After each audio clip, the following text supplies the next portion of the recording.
we don't act, people will die. This is about war. We need that intel. We're talking about soldiers we can use. Remember what you said about DARPA?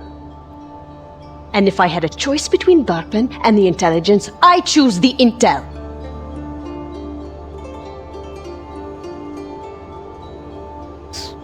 Pagan. I'm like Pagan because I have a vision for Kyrat. I'm trying to take us out of your third world bullshit. It's our history, culture, our traditions. Tradition? Like what? Marrying little girls, is that it? Is that your big plan for Bhadra? Oh, go for it. Go ahead, show Ajay what kind of man you are. I don't answer to you. It's Noah's turn. At least we agree on that. Far Cry 4 throws you into the heart of a civil war, but the battle isn't just fought with guns and explosions. It's a war of ideas, tradition versus progress, faith versus pragmatism, and caught in the middle is you, Ajay Ghale. On the surface, it's about overthrowing pagan men, but underneath, it's about deciding the future of Kyrat, and no choice defines that more than the one between Sabal and Amita. This is the story of two revolutionaries, two visions of a broken country, and one son of a revolution left to decide which dream is worth killing for. You are the son of Mohan Ghale. Like it or not, your duty is Kyrat. And your choices will carry weight. We need someone to break the stalemate between Amita and Sabal. Keep that in mind when you're in there. Ajay Ghale never came to Kyrat to lead revolution. He came to scatter his mother's ashes. But from the moment his boots hits the ground, he's not treated as a traveler, but as the son of Mohan Ghale, the founder of the Golden Path. Mohan was a war hero, a rebel leader, a man who gave everything to liberate Kyrat from tyranny. But the truth, as Ajay quickly learns, is more complicated. Mohan arranged his wife's marriage at a young age. He murdered their daughter, Ajay's half-sister, believing she was Pagan Min's child. Which I guess she was, because in the game, Pagan Min actually confirms this himself. The Golden Path he created has splintered, and now two of the ideological children, Sabal and Amita, are fighting over its soul. Once you spread those ashes, all the ties you have to that previous life are gone. And then what happens? Well, I suppose you could do what I did after Mohan killed Lakshmana. Oh, you didn't know that, did you? Huh. Yes, your father killed your half-sister, and then your mother killed him in return.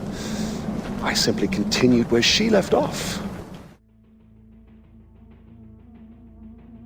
Sabal sees himself as a guardian of Mohan's vision. To him, Kyrat is sacred. Its temples, its traditions, its religion, they're not relics. They're the identity of its people. He believes pagan men desecrated that identity, and now Kyrat must return to its roots. In early Golden Path missions, Sabal emphasizes rituals, village rites, and defending holy sites. He often asks, what would Mohan do? As if the path holds the answer to Kyrat's future. But Sabal references for tradition borders on zealotry. He supports child marriage, gender roles, and religious hierarchy. He calls it preservation. Others call it oppression. He sees Ajay not just as a father, but as a symbol, a chosen one, a rebirth of Mohan's legacy. And if you side with him, Kyrat becomes a theocracy, sacred, stable, but maybe no freer than before.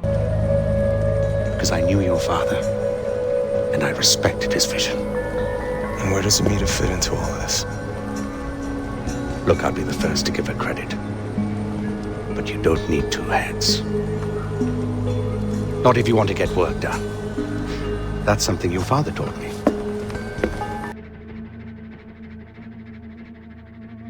Amita is everything Sabal isn't. Where he clings to the past, she charges into the future. Raised under pagan men's regime, Amita grew up watching people suffer, especially women. She doesn't want to rebuild Mohan's Kyrat. She wants to burn it down and start over. Her vision is pragmatic. industrial, and unapologetically modern. She advocates for using drug profits to fund schools and factories. And when you start completing missions for her, you see a shift, less about rituals, more about infrastructure. To Amita, morality is a luxury. Real change, comes at a cost. That includes silencing dissent, even from within the Golden Path. By the end of her path, she's imprisoning or even executing those who resisted her reforms, including children. Progress or tyranny in disguise? Supplies, weapons, ammunition, vehicles, everything the Golden Path needs to take the fight to pagan men. I wasn't sure about you. That first time in Panapur, all I saw was Sabal and his puppet, but you are not a puppet, are you? Now I can see what you're capable of. What a difference you've made! Ubisoft didn't write a clear villain between Sabal and Amita. They wrote a mirror. AJ is forced to decide not on who is right, but who is less wrong. And that's the genius of Far Cry 4's story design. In one mission, Sabal orders you to defend a monastery from soldiers, even if it's cost of civilian lives. In another, Amita defends the drug fields, but with the real motive of eliminating Sabal's supply lines. You start to realize both are using you. Both speak of freedom, but both seek control. The champion returns. Defending that rebel camp saved a lot of lives. You guys put me in a difficult position. Amita would have let our people die, and for what? For intel that we may or may not have needed? The right choice was obvious, brother. Mohan Ghale never appears in Far Cry 4, but he's everywhere. In the journals and whispered legends. He was a man of vision, but also cruelty. He fought for freedom, then imposed orders through violence. Sabal idealizes him, Amita rejects him, and AJ is left to clean up the mess. There's a reason both sides caught AJ so aggressive. He's more than a fighter, he's a legacy. But the more he learns about Mohan, the less legacy feels like an honor and more like a burden. Eventually, the Golden Path reaches a boiling point. You have to choose between the two. Do you kill Sabal and secure Amita's future, or execute Amita and restore Sabal's Kyrat? There is no perfect outcome. With Amita, Kyrat becomes efficient but soulless. She militarizes children and rules with fear. With Sabal, Kyrat returns to faith but becomes a repressive theocracy. He begins purging those who supported Amita, even if they beg for mercy. And if you walk away choosing neither, they destroy each other anyway. Far Cry 4 isn't about picking the right path. It's about realizing that revolution doesn't guarantee peace, just new problems, new tyrants. So who is right? Sabal, the guardian of tradition, or Amita, the architect of progress? Maybe the better question is, who failed Kyrat less? Let me know your thoughts in the comment section below. Which side did you choose and why? And if you enjoyed this deep dive into Far Cry 4's moral gray zones, make sure to like and subscribe and check out my other deep dives that I've actually done before. And yeah, man, for me, Max, it's been TV Magic. I will see you when I see you. So, who did you kill? Is it Amita? Sabal? Doesn't really matter. I already know. I just want to hear you say it.